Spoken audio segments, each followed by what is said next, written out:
Welcome welcome welcome, स्वागत है आपका एक और नई वीडियो में।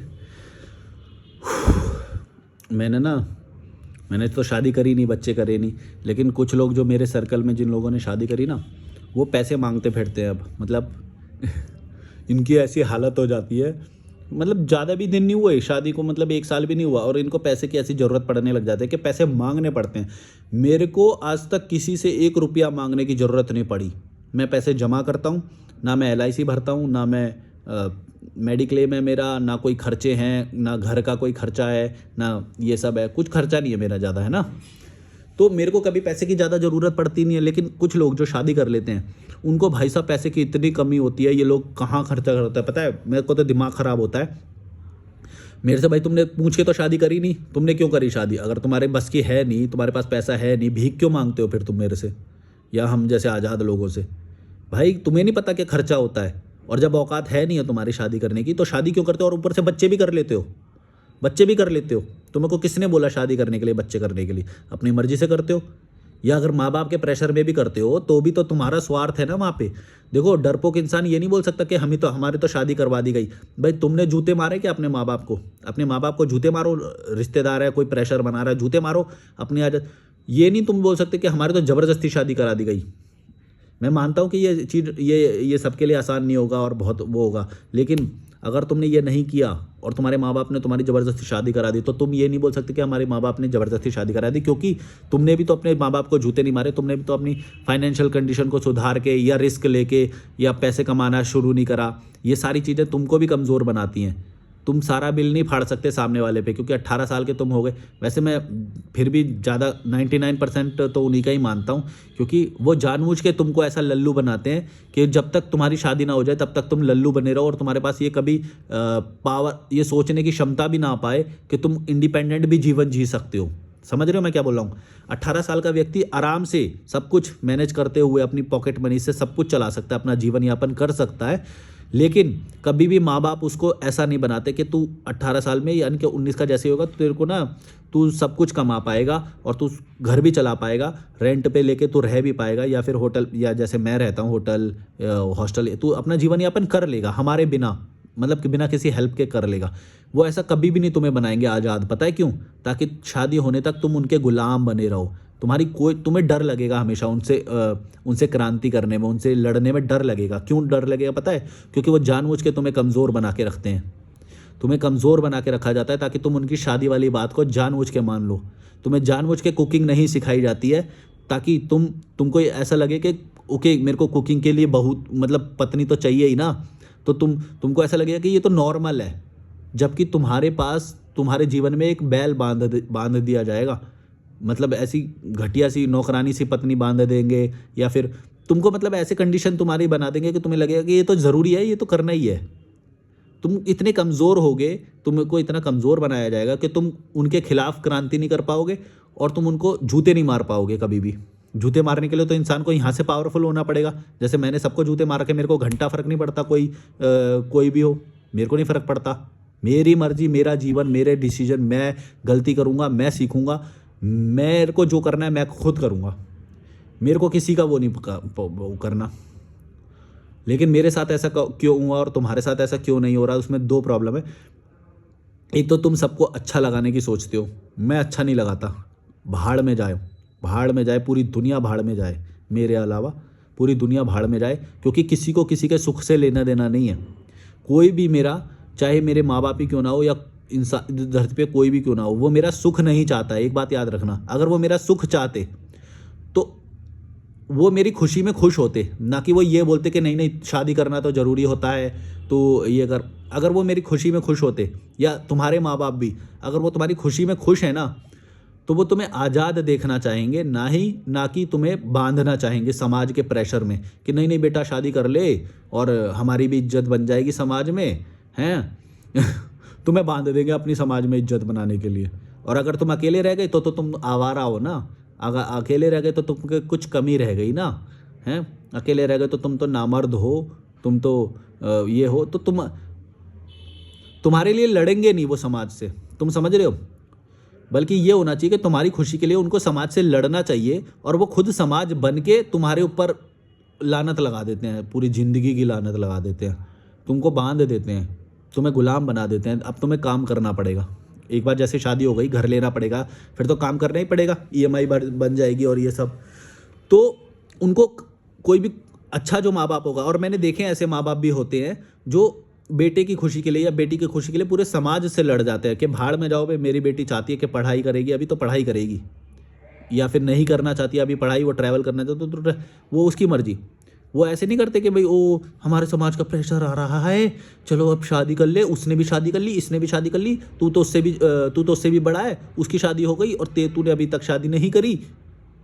पक ऐसे को तो जूते बजाने चाहिए ऐसे माँ बापों के। तो लिहाज मत करना, ये गलत पढ़ाया गया है तुम्हें कि माँ बाप भगवान होते हैं ये वो। भाई साहब दुख में डाल के छोड़ देंगे तुम्हें, चाहे लड़का हो चाहे लड़की हो। और ऐसे एग्जाम्पल तुम देख लेना, अभी कमेंट में भी बताएंगे लोग, कितने मेरे को तो कितने कॉल आते हैं, वो बताते हैं, कंसल्टेशन कॉल जो मैं देता हूँ उसमें बताते हैं वो कि भाई माँ बाप ने तनिक भी नहीं सोचते वो, और उसके बाद अगर दुख आया तो वो क्या कर सकते हो तुम, मतलब तुम कोई गारंटी ले सकते हो कि शादी के बाद दुख नहीं आएगा? हैं तुम क्या करोगे, क्या करोगे तुम?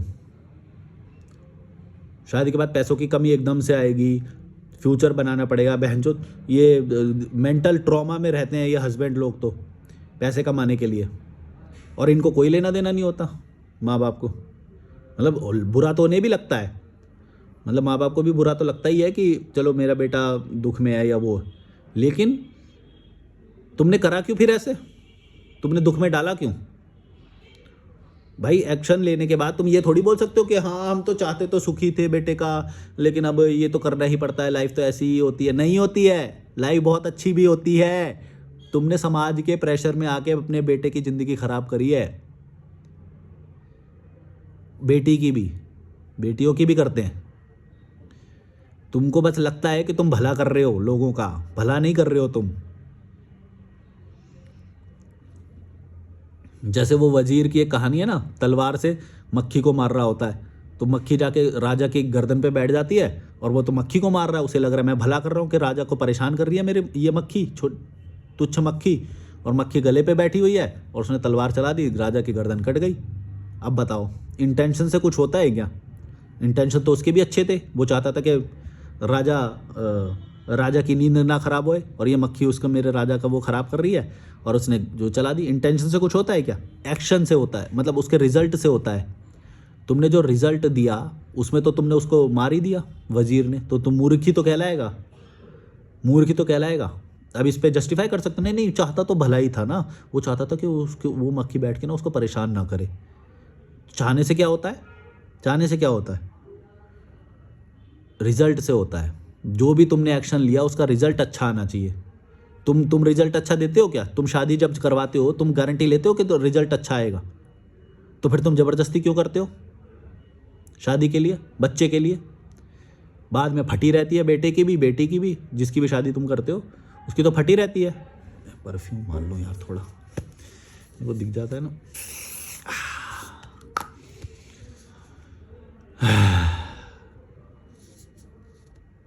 अपनी टेबल पे ना ये परफ्यूम वगैरह रखा करो, बड़ा ही अच्छा लगता है। मेरी टेबल पे ज़्यादातर क्या रहता है, ये ईयरबड्स रहते हैं, चश्मा तो रहता ही है ऑब्वियसली, परफ्यूम रहता है, और पानी की ये रहती है पानी बॉटल, और चार्जर रहता है यहाँ के आसपास, और बस यही बेसिक चीज़ें हैं जो मेरे बिल्कुल आसपास रहती हैं। मतलब मेरे को टेबल की प्रॉक्सी हाथ बढ़ा के मैं ये सब हासिल कर सकूँ ऐसे।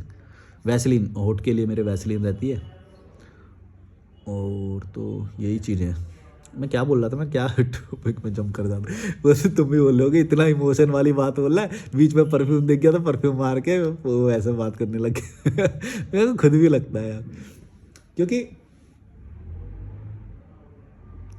मतलब सारे इमोशन है अंदर तो, पर और मेरे को ऐसे नहीं है कि मैंने कोई जंग छेड़ रखी है वो, मैं तो बस I just be my self on the camera. मैं बस अपनी जो पर्सनैलिटी है मैं बस वो एक्सप्रेस करता हूँ।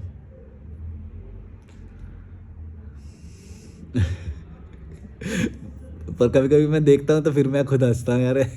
क्या टॉपिक बोल रहा था, अचानक से बोला मैं ये हो गया। तो मेरे सारे वीडियो देखना है, ऐसे बहुत सारे मूवमेंट है, कुछ बहुत सीरियस बात कर रहे हैं एकदम अचानक से।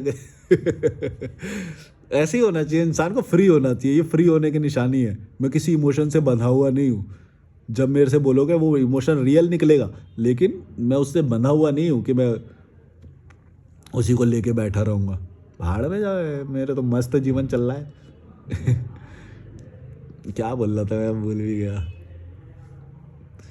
मैं ये बोल रहा हूँ कि मतलब तुम ये मत सोचना कि तुम्हारा भला करेगा कोई, या भला करने ये जो चाहते हैं तो भला करेंगे। ये बहुत रिजल्ट, ये जो एक्शन पे डिपेंड करता है, रिजल्ट इंटेंशन पे डिपेंड नहीं करता है, एक्शन पे डिपेंड करता है रिजल्ट। और रिजल्ट जो तुम्हारा आएगा वो दुखी जीवन जो रहेगा या सुखी जीवन, वो उनके एक्शन पे डिपेंड करता है, जो कि वो लेंगे कि भाई इसकी शादी ज़बरदस्ती करनी है या नहीं करनी है। और भारत में तो सारी ज़बरदस्ती करी जाती है शादियाँ। बहुत रेयरली होगा कि भाई चलो हमने अपनी मर्ज़ी से शादी करी, लेकिन दुख हो रहा है, लेकिन ठीक है हमने अपनी मर्ज़ी से ही करी थी। प्रेशर बनाया जाता है यहाँ पे, तो बोलते हैं कि उसकी शादी हो गई, तेरी तो उससे भी कम है, अब तो कर ले, अब तो कर ले। और ये रिश्तेदारों की क्या क्या आग लग रहती है मैं पता नहीं। तुमको क्या लेना देना भाई, कोई शादी कर रहा है नहीं कर रहा है। शादी ना कर रहे, शादी ना कर रहे, दावत ना खिला रहे। मम्मी बूढ़ी हो गई है, मम्मी का हाथ बटाने के लिए लिया। क्या गारंटी है जो आएगी वो मम्मी का हाथ बटाएगी?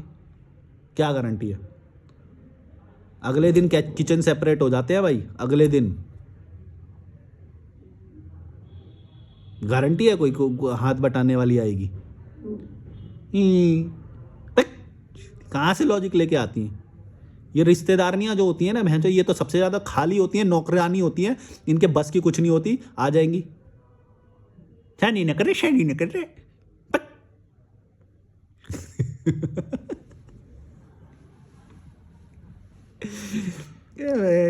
मेरा घर हो ना, मैं तो चप्पल लेके खड़ा रहा हूँ, जैसे ही ना मुंह खोले तो पहले चप्पल मारूं पहले। क्या लेना देना है भाई तुमको, क्या लेना देना है, हैं? क्या लेना देना है तुमको? अपने काम से काम रखो। दूसरों के मेंटल उसमें घुस के उसके मतलब पागल कर दो इंसान को।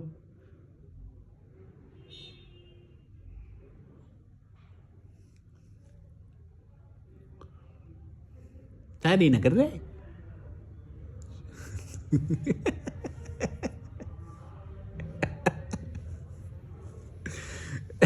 तुम कॉमेडी के लिए देखते हो, मेरे फिलॉसफी के लिए देखते हो वीडियो? अच्छा है, पर मतलब बीच बीच में कॉमेडी रहती है तो इंटरेस्ट बना रहता है।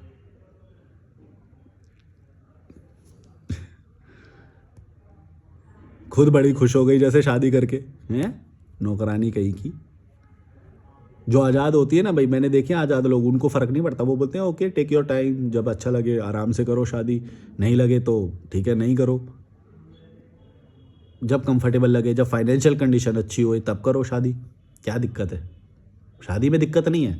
कई लोगों को लगता है कि मैं बोलता हूँ कि शादी में दिक्कत है। शादी में दिक्कत मैं इसलिए बोलता हूँ क्योंकि अगर तुम्हारी जैसे 90% भारत तो मिडिल क्लास और लोअर मिडिल क्लास है, तो उनके लिए शादी सही नहीं है। पहले वो फाइनेंशियल कंडीशन सुधारें अपनी, पहले पर्सनैलिटी अपनी इतनी डेवलप कर ले कि जो प्रॉब्लम्स आने वाली हैं वो तुमको मेंटल ट्रॉमा ना दे सके, तब तुम कर लो शादी। कोई फ़र्क नहीं पड़ता, क्या फ़र्क पड़ता है? शादी कर लो, बच्चे कर लो, सभी करते हैं, पूरी दुनिया में करते हैं बच्चे लोग।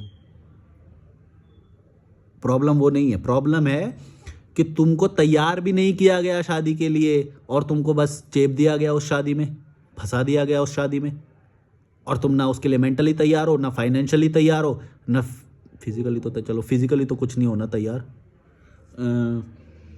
फाइनेंशियली, मेन फाइनेंशियली और मेंटली तैयार नहीं हो, चेप देते हैं ज़बरदस्ती। ये रिश्तेदार आ जाते हैं, दावत न खिला रहे करने आ जाते हैं ये।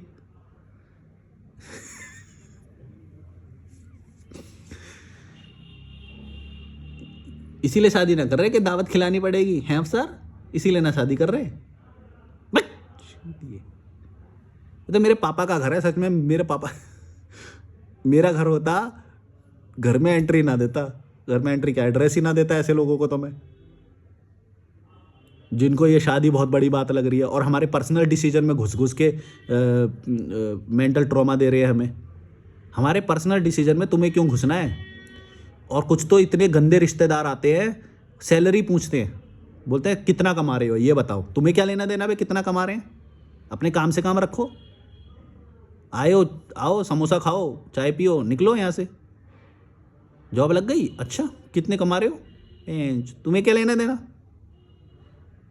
तुम्हें क्या लेना देना है हमारे उससे? और इनको पता, मैं तो ये सोचता हूँ इनको पता भी नहीं है ये बात कि ये सैलरी वाला सवाल पूछना कितना गंदा होता है। बाहर तुमने किसी से पूछ लिया ना, 2 थप्पड़ और मारेगा कोई। सैलरी वाला सवाल किसी से डायरेक्ट नहीं पूछना चाहिए। ये तो आ जाएंगे, कितने की लगी है नौकरी, कितना कमा रहे हो? अब तो यूट्यूब चैनल चल गया, सिल्वर प्ले बटन आ गया, अब तक लाखों में आ रही होगी इनकम में। जो तो आगे आ रही तो तुम्हें दे देंगे क्या? तो समोसा और छीन लूँगा मैं तुम्हारा। ज़्यादा बकवास करोगे तो जूते और बजेंगे फिर।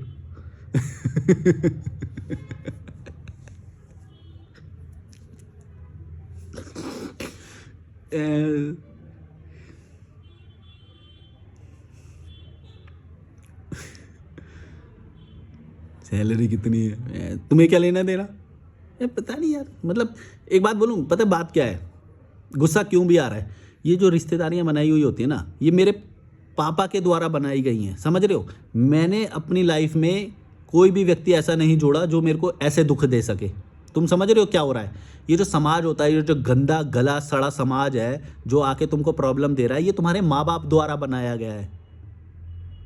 तुम्हारे माँ बाप द्वारा, उनके कनेक्शन से ये रिश्तेदार बने हैं। मैंने तो अपनी लाइफ में जो बनाऊंगा तो मैं तो शायद दोस्त ही बनाऊंगा। और दोस्त कभी भी पूछे तो हम उसको मुंह पे बोल सकते हैं, ओए चूतिया ये वाले सवाल मत पूछ, मेरे को कंफर्टेबल नहीं है। या उनके साथ तो कंफर्टेबल होता भी है, उनको सैलरी शेयर कर सकते हैं या जो भी है। ये जो कीड़े मकोड़े जो रिश्तेदार आते हैं, इनको हम सैलरी शेयर क्यों नहीं करते? ये जज करते हैं, ये हमारी औकात पता लगाते हैं। और ज़्यादा अगर इनको हम बताओ तो उधार मांगते हैं। इतने घटिया लोग होते हैं, लालची लोग। और कम बताओ तो वो है ही है। तुम समझ रहे हो? सैलरी पूछना इसीलिए गलत है सवाल, क्योंकि तुम उससे औकात पता लगाओगे, उससे तुम कितनी इसको इज्जत देनी है ये पता लगाओगे। यही तो पता करते हो तुम कि कितनी इज्जत देनी है, क्या करना है। वरना तुम्हें क्या लेना देना? तुम आए हो, तुम देख लो 10 रुपये वाला समोसा, 15 रुपये वाला समोसा है, खाओ, निकलो, हड़ो। सैलरी पूछेंगे, आगे क्या करना है, नहीं करना है, आगे क्या करना है, नहीं करना है। 2 साल मेरे को बस ट्रैवल करना है, नल्ला रहना है, मेरे को नल्ला रहूँगा मैं, घूमूंगा, कुछ नहीं करना है मेरे को। अगर ऐसा जवाब मिल जाए तो ये तुम्हें लगता है ये चुप बैठ जाएंगे? हैं 2 साल कुछ नहीं करेगा, यही कर ले, ये कर ले, ये कर ले, अपना वहाँ पे ज्ञान खोदने लग जाएंगे वहाँ पे। ये कर ले, ये कर ले, उसकी मर्जी, बच्चा है वो, अभी एक्सप्लोर करने दो। 2 साल तो कम से कम, 12वीं क्लास के बाद 2 साल तो कम से कम ट्रैवल करने देना चाहिए। उसके बाद ही तो पता चलेगा उसे उसकी पर्सनैलिटी क्या है, उसको पसंद क्या है। वरना तो 3rd ईयर में आते आते पता चलता है कि यार ये तो मुझे करना ही नहीं था। फरहान वाली 3 इडियट वाली का सीन हो गया ये तो। वो 4th ईयर में, फाइनल ईयर में आके वो होता है कि मेरे को तो ये करना ही नहीं था। और कैसे पता चलेगा उसे करना ही नहीं था? तुम तो चेप देते हो उसे ज़बरदस्ती पहले ही। बल्कि मैंने तो देखा ये जो कुछ इंस्टीट्यूट्स आए हैं, अभी नाम नहीं ले रहा मैं उनका, वो 12वीं क्लास के बाद जो एग्ज़ाम होता है इंजीनियरिंग का कुछ भी, वो तैयारी 10वीं क्लास से करानी शुरू कर देते हैं। सोचो भाई, 10वीं क्लास के बंदे को ये कैसे पता होगा कि उसको इंजीनियर बनना है या नहीं बनना है? उसको 2 साल पहले से उस चीज़ की तैयारी करा रहे हैं। समझ रहे हो कितना घातक है ये किसी के मेंटल ट्रॉमा के लिए, किसी की ज़िंदगी बर्बाद करने के लिए। वो तो अलग बात है कि चलो कंडीशन हो जाता है बंदा, है ना, कंडीशन हो जाता है तो उसको वो नहीं होता। लेकिन जब वो इंस्टाग्राम के माध्यम से, इंटरनेट के माध्यम से आज की जब दुनिया देखता है तो तब उसे पता चलता है यार मैं तो शायद इंजीनियर बनना ही नहीं चाहता था, मेरे को तो ये चीज़ ज़्यादा फैसिनेट कर रही है, मुझे तो ये चीज़ ज़्यादा फैसिनेट कर रही है, मुझे तो ये पसंद आ रहा है, तो फिर मैं इंजीनियर बना क्यों? ओके ओके ओके, अभी मेरे को तो टाइम ही नहीं दिया गया, मेरे को तो सोचने का टाइम ही नहीं दिया गया, तो इंजीनियर ही बनेगा बंदा। मैंने जब कॉमर्स ली, 11th क्लास में कॉमर्स देते हैं, एजुकेशन सिस्टम भी ऐसा ही है, वो इस तरह से पैक्ड है कि तुम गुलाम ही बनोगे। तो वो 10वीं में तुम्हें डिसीजन लेना है कि तुम्हें 11वीं में क्या करना है, तो 3 स्ट्रीम, आर्ट्स, साइंस और कॉमर्स। यहाँ पे तुम्हें आधा रिस्ट्रिक्शन आ गया, आधा रिस्ट्रिक्शन के बाद जब तुमने 12th करी फिर वहाँ पे स्पेसिफिकेशन आ जाता है, और ज़्यादा स्पेसिफिकेशन हो जाता है, वहाँ पे डिसीजन लोगे तो पूरा 90% पे आ जाते हो। अगर तुमने वो डिग्री पूरी कर ली तो फिर 10% चांस बचता है कि तुम फिर भी अपने मन का कर पाते हो या नहीं कर पाते हो, 10% चांस बचता है। सिस्टम ही ऐसा है, एजुकेशन सिस्टम ऐसा है, तुम्हारे घर वाले ऐसे हैं, जानबूझ के तुमको नौकर बनाया जाएगा। इसीलिए मैं बोलता हूँ ये मैट्रिक्स अगर तुमने तोड़ा तभी तुम आज़ाद लाइफ जी पाओगे, तभी तुम्हें ये पता चलेगा कि मैं एक्चुअल में शायद ये काम करना चाहता था या नहीं करना चाहता था, या मेरे को सोचने का टाइम भी दिया गया या नहीं दिया गया। वो रेस ही ऐसी है, इस तरह की रेस है, तुम्हें यहाँ पे नाल लगा दी हो जैसे, ना तुम लेफ्ट देख सकते हो ना तुम राइट देख सकते हो, यूं करके यूं देखना पड़ेगा। अब तुम समझो मैं क्या बोलना चाह रहा हूँ। वो सिस्टम ही इन लोगों ने ऐसा बना रखा है, कीड़े मकोड़ों ने, कि तुम उस आज़ादी को कभी प्राप्त ही नहीं कर पाओगे। तुमको सोचने का टाइम ही कहाँ मिला? सोचने का टाइम तो तब मिलेगा ना जब तुम ट्रैवल करोगे, सोलो ट्रैवल करोगे, नए लोगों से मिलोगे, विचार करोगे, एक्चुअल में आर्टिस्ट होता क्या है, उसकी लाइफ कैसी होती है ये देखो, एक्चुअल में इन्वेस्टमेंट बैंकर जो होता है उसकी लाइफ क्या होती है जब ये देखोगे, एक्चुअल में जो टूरिज्म में लोग जो काम करते हैं उनकी मेंटालिटी कैसी होती है जब ये देखोगे, एक्चुअल में जब इंडस्ट्री में जो लोग ऑफिस में बैठ के जो काम करते हैं उनका लाइफ कैसा होता है जब ये देखोगे, एक्चुअल में क्या होता है वो तो देखने का टाइम ही नहीं मिला। मान लो तुम सीए की पढ़ाई भी कर रहे हो, है ना, 11th में तुमको कॉमर्स दिला दी गई, तो तुमको कैसे पता कि सीए की लाइफ होती कैसी है, उसको दिन में कितने क्लाइंट से बात करनी पड़ती है, साल में ऐसे कौन से प्रोसीजर क्वार्टरली आते हैं या ईयरली आते हैं जिसमें तुम्हें आईटीआर भरने के लिए पूरा दिन काम ऐसी की तैसी हो जाती है, तुम्हें कैसे पता? नहीं पता। सीए एक्चुअल में करता क्या है, उसके जो 1 साल 12 महीने जो होता है, 12 महीने में कौन से, जून का महीना या मई का जो भी होता है, कौन से महीने में उसका बिजी वाला शेड्यूल चलता है, और जब बिजी वाला शेड्यूल चलता है उसकी हालत कैसी होती है। तुम्हें एक्चुअल सीए को देखा ही कब, चार्टर्ड अकाउंटेंट को या इंजीनियर को या आर्टिस्ट को? कभी देखा तो नहीं। 10वीं क्लास में बच्चे को दिखाने लेके जाते हो तुम कभी कोई प्रोफेशन वाला कि देख ये लॉयर है, इसके देख इसके ऐसी गाना लगे, इसकी वो लगी रहती इसकी वो वाट लगी रहती है, ये देख ये सीए है, इसका ऑफिस देख ले, और ये इसकी हालत ये रहती है। कभी कभी देखने का मौका मिलता है? चलो जैसे जो प्रिविलेज्ड होंगे ना उनको तो आस पड़ोसी के देख भी लेते होंगे, चलो वो तो ठीक है। मैं जिस मोहल्ले से आता हूँ ना भाई, हमने कभी देखा ही नहीं कौन से प्रोफेशन के लोग कैसे होते हैं। 10वीं क्लास का बच्चा कैसे डिसीजन ले कि उसको क्या करना है, कैसे पता उसको? एक हो सकता है बस कि वो उसको ट्रैवल कराया जाए, लेकिन यहाँ तो भारत में तो ट्रैवल का तो कॉन्सेप्ट ही दूर दूर तक नहीं है। ट्रैवल कराओ, उसे दिखाओ, उसे मिलाओ लोगों से, कौन लोग हैं जो एक्चुअल में खुश होते हैं, कौन लोग हैं जो एक्चुअल में पैसा कमाते हैं, कौन लोग हैं जिनको घूमने का मौका मिलता है, कौन लोग हैं जो एक ही ऑफिस में बैठने का वो होता है, कौन लोग हैं जो 6 महीने ट्रैवल का मौका मिलता है, जैसे मरीन ड्राइव वाले होते, वो मरीन क्या होता है, सेलर्स होते हैं जो, उनको 6 महीने काम और 6 महीने वो। लेकिन ये बताना अलग है, उन लोगों से मिलाना अलग है, जब वो मिल के बताएंगे कि हाँ एक्चुअल में ये अच्छा है कि नहीं है। कोई है जो गांव वगैरह में आर्मी की तैयारी कराने लग जाते हैं, अब उसका नेचर ना हो आर्मी वार्मी का तो वो फेल हो जाता है कुछ साल तैयारी करने के बाद। ऐसा यूपीएससी में होता है या उसमें होता है। नेचर नहीं है ना, एक इंटरनल नेचर होता है इंसान का।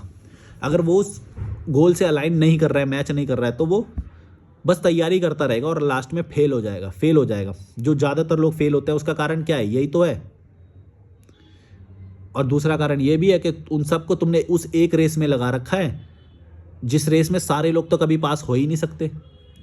मान लो एक एग्ज़ाम है जिसमें 10 लाख लोग बैठ रहे हैं और सीट 10 हैं, तो 10 लोग ही तो सक्सेसफुल होंगे, बाकी सारे लोग अगले साल का वेट करेंगे। वो तुमने रेस में ही ऐसे में रेस में लगाया है जिसमें सक्सेस के चांस ही नहीं है, मतलब चांस भी है तो कुछ % चांस है, और फिर बाकी सारे का तो नहीं रहेगा ना। वो रेस ही ऐसी है, गंदी रेस है। फिर तुम छोटी मोटी नौकरी करोगे, यही होता है सबके साथ। एग्ज़ाम की तैयारी करते हैं, फिर छोटी मोटी नौकरी करते हैं, किलसते रहते हैं पूरी लाइफ। कौन करा रहा है ये? सोचा है कभी कौन करा रहा है? तुम्हारे ही माता पिता करा रहे हैं ये, तुम्हारा एजुकेशन सिस्टम करा रहा है ये। तुमको कभी भी उड़ने का मौका नहीं देंगे, सोचने का मौका नहीं देंगे। सोचोगे, सोलो ट्रिप करोगे तो क्या आएगा? सोच आ जाएगी तुम्हारी, आज़ाद हो जाएगी सोच। यहाँ पे पहाड़ ट्रिउंड की ट्रैकिंग होती है, यहाँ पे एक वो आओ करो यहाँ पे आके। धर्मकोट नाम की जगह है, विदेशी लोगों से मिलोगे तुम यहाँ पे आके। तुम मिलोगे तो तुम्हें आज़ाद की सोच पता चलेगी। ये आज़ाद लोग करते कैसे, सोचते कैसे हैं। तुम्हें सोचने का मौका ही नहीं देंगे। उसी फनल में, वो फनल होती है ना, ऊपर से जाओगे, ऐसे ऐसे जाओगे, इधर उधर ऐसे नाल लगा दिए, ये करते रहो, पागल बना देंगे।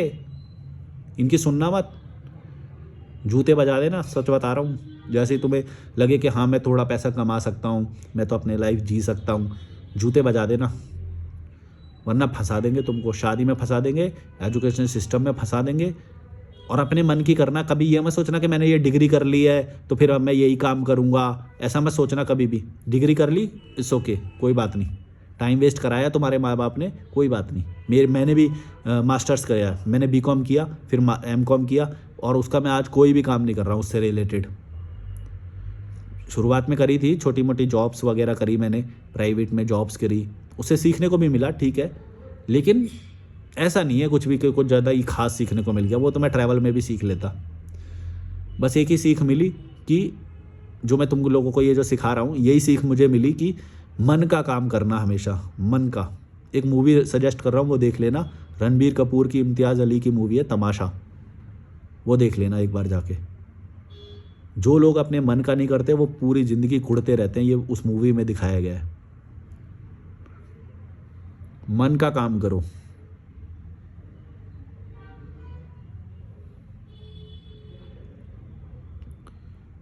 इन कीड़े मकोड़ों को कुछ नहीं लेना देना, फंसा देंगे तुमको। किसी को तुम्हारी खुशी से कोई लेना देना नहीं है, याद रखना।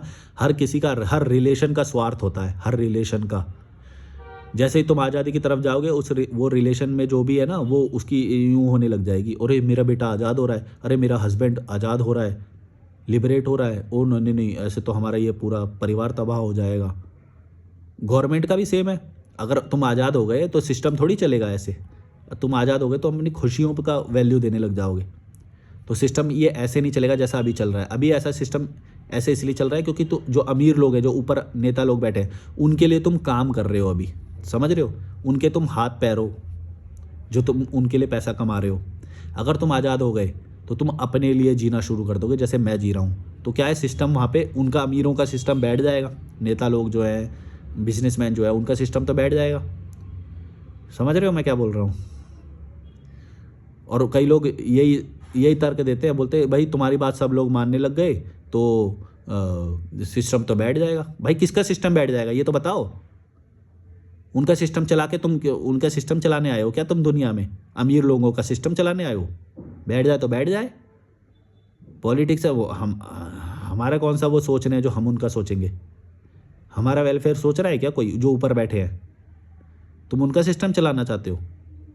भाई इकोनॉमी तो बैठ जाएगी अगर सारे लोग आज़ाद हो गए तो, बैठ जाने दो। बल्कि मेरे को लगता भी नहीं है बैठेगी, क्योंकि आज़ाद लोग ज़्यादा काम करते हैं, ज़्यादा काम करते हैं। तुम्हारे जैसे कुड़ के जो 9 घंटे नाम मात्र के जो एसी में बैठे रहते हो, उनसे तो ज़्यादा ही काम करता हूँ मैं, अभी भी, आज भी। तुम्हें लग रहा होगा कि मैं यहाँ पे हूँ तो ये कर रहा हूँ वो कर रहा हूँ। मैं जो काम कर रहा हूँ ना भाई, मैंने उस वाले का उसमें भी नहीं किया काम, इतना काम करता हूँ मैं, और उतने डेडिकेशन से करता हूँ आज भी, क्योंकि मैं आज़ाद हूँ, मैं खुशी से कर रहा हूँ, मैं खुशी से कर रहा हूँ। मेरे पास कोई प्रेशर नहीं है, ये मेरा पैशन है, वीडियो बनाना, तुमको जागरूक करना। मेरे को अच्छा लगता है जब कोई आज़ाद होता है, जब कोई कॉल करता है, जो वो इम्प्लीमेंटेशन बताता है कि हाँ मैंने आपकी ये बात को इम्प्लीमेंट किया और इससे मेरे को ये बदलाव आया, मेरे को बहुत अच्छा लगता है। और मेरे को ऐसे नहीं कि मैं तुम्हारे अंदर बदलाव लाना चाहता हूँ, मेरे को बस अच्छा लगता है, तो मैं इसलिए करता हूँ।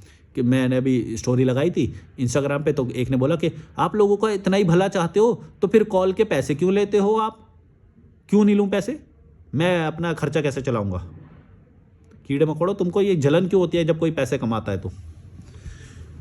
और मैंने कब बोला कि मैं तुम्हारा भला चाहता हूँ अपना बुरा करके? मैं ये पूरे दिन मैं काम करता रहूँ, हाँ, और फ्री में तुमसे बात करता रहूँ? कितने सारे लोगों को तुम मालूम है, मैं तुमसे फ्री में बात कर लूँ, फिर मेरा ये ट्रैवल का खर्चा, ये रूम का खर्चा, ये क्या है, भीख मांगूंगा इनसे क्या? भाई पैसा कमाने को बुरी बात क्यों मानते हो तुम? कोई अमीर बंदा कमाए ना, इनको फ़र्क नहीं पड़ता, लेकिन हम जैसे लोग जो आगे बढ़े ना कोई, तो इनको ऐसे जलती है, भाई पैसे क्यों ले रहा है, पैसे क्यों ले रहा है, अमीर क्यों हो रहा है? और कुछ लोगों ने, जिन्होंने मेरे को शुरुआत में एकदम 2020 में सपोर्ट किया था, वो अपने आप को ऐसे महान समझते कि देख हमने तेरे को शुरू में सपोर्ट किया था अब तू इतना आगे निकल गया तो तेरे अंदर घमंड आ रहा है। इनको इतनी जल्दी है, ये बोलते कि बस थोड़ा सा तो ग्रो कर जा, लेकिन ज़्यादा ग्रो मत करियो, थोड़ा सा ग्रो कर ले, हम तेरे को सपोर्ट करेंगे। और उनकी एक्सपेक्टेशन से अगर तुमने ज़्यादा क्रॉस कर दिया, भाई साहब इन्हीं की जलती है, सबसे पहले इन्हीं की जलती है। मैंने तेरे को जब से फॉलो किया था, लेकिन अब तेरे अंदर घमंड आ गया है, अब मैं तुझे अनफॉलो करूंगा। कर दे, छोटी सोच के लोग यही करोगे तुम लोग। और जब तुमने सपोर्ट किया था, हमने बोला था क्या तुम्हें सपोर्ट, मेरा ऐसा नेचर है भाई, मैंने आज तक किसी से भीख नहीं मांगी है, सच बता रहा हूँ। जब मैं 0 पे था तब भी, और आज हूँ तब भी। तुम कीड़े मकोड़ों से सपोर्ट मांगूंगा क्या मैं? औकात क्या है तुम्हारी वे? तुम सपोर्ट करोगे? कीड़े मकोड़ों, दम होएगा तो अब कंटेंट अपने आप वायरल होएगा। एक आध के उससे कुछ नहीं होता है सपोर्ट के, समझ गए? अपने आप को ज़्यादा इतनी वैल्यू मत दिया करो। और तुम्हें लगता है कि तुम्हारी वजह से हुआ है, तुम्हारे सपोर्ट की वजह से हुआ है, ऐसा लगता है तुम्हें? मेरे पास कोई नहीं है। अगर होता ना ऐसा कोई सपोर्ट कहने वाला मेरे को बंदा, जिसने मुझे किसी में गाइडेंस दिया हो, मुझे कुछ गाइड किया हो, ऐसा कोई है ही नहीं बंदा। मैं तो खुल के बोलता, मेरे को तो आज तक कोई ऐसा बंदा मिला नहीं जिससे मुझे गाइडेंस मिली हो, किसी ने मेरे को कॉल करके समझाया हो, मेरा मेंटोर हो। जो कोई मेंटोर नहीं है भाई। मेरी खुद की लाइफ, मैंने खुद ट्रैवल किया, मैंने खुद सीखा। वो अलग बात है कि जो दुनिया में जो सारा ज्ञान जो अवेलेबल है, जो अलग अलग लोगों के द्वारा बोला गया है, उससे मैं ग्रहण किया, मैंने अलग अलग लोगों से ग्रहण किया हो, लेकिन वो मेरे लिए थोड़ी बोला गया है स्पेसिफिकली। वो तो मेरा इंटेलिजेंस है कि मैं तुमसे आके तुम्हारा ज्ञान ले रहा हूँ, मेरा इंटेलिजेंस है वो। इसीलिए मैं ये बात बोलता हूँ कि तुमको जब मेरी कोई बात समझ में आ जाए तो तुम ये मेरे को क्रेडिट मत देना, तुम अपने आप को क्रेडिट देना कि तुम्हारे अंदर वो क्षमता है कि तुम मेरा ज्ञान ग्रहण कर सकते हो और इम्प्लीमेंट कर सकते हो। ये तुम्हारी अच्छाई, तुम्हारी ग्रेटनेस है, मेरी नहीं है। मैं तो मीडियम हूँ, मैं तो माध्यम हूँ बस। तुम्हारी ये अच्छाई है, तुम अपने आप को क्रेडिट देना। इसीलिए मैं ये बोलता हूँ, ये जो गॉडमैन होते हैं, जो बाबा होते हैं, ये जो सब होते हैं, इनको भी कुछ मत मानना। ये सब मीडियम है, मीडियम है। तुम्हारा सोचो कितना दिमाग है कि तुम उनकी बात समझ पा रहे हो यार। अपने आप को वैल्यू करो। तुम्हारा कितना दिमाग है कि तुम उनकी बातों को समझ पा रहे हो? कितने लोग समझ पाते हैं? अपने आप को वैल्यू करना हमेशा। मेरा तो कोई मेंटोर नहीं है, कोई गुरु नहीं है, कोई बाबा नहीं है। भाड़ में जाए सब मर जाते तो भी मैं अपनी नेचुरल इंटेलिजेंस से कुछ ना कुछ वो कर ही रहे। सबके अंदर एक नेचुरल इंटेलिजेंस होती है, वही तुम्हें रास्ता दिखाएगी। कभी किसी की बात मत मानना, रिश्तेदारों के उसमें मत पड़ना, अपनी नेचुरल इंटेलिजेंस, अपना विवेक इस्तेमाल करना, सबको जूते मारना, अच्छा मत बनना, और डर से मत डरना, गलती करने से मत डरना, लालच में मत आना। सिक्योरिटी का लालच हो सकता है कभी कभी। जब मान लो तुम्हारी एज 22 है तो तुम्हें लगेगा कि मैं करूँगा क्या अगर मैं शादी नहीं करूँगा, अपने मम्मी पापा की बात नहीं मानूंगा तो करूँगा क्या मैं, मेरे पास कोई तो रास्ता ही नहीं है। भाई रास्ता निकलेगा, रास्ता निकलेगा। भरोसा करो अपने आप पे, निकल जाओ घर से, लेकिन पासपोर्ट बनवा के निकलना, क्योंकि पासपोर्ट बनवाना फिर मुश्किल हो जाएगा। पहले पासपोर्ट बनवा लो और फिर उस घर से निकल जाओ, फंस जाओगे वरना। कीड़े मकोड़ो। Bye bye.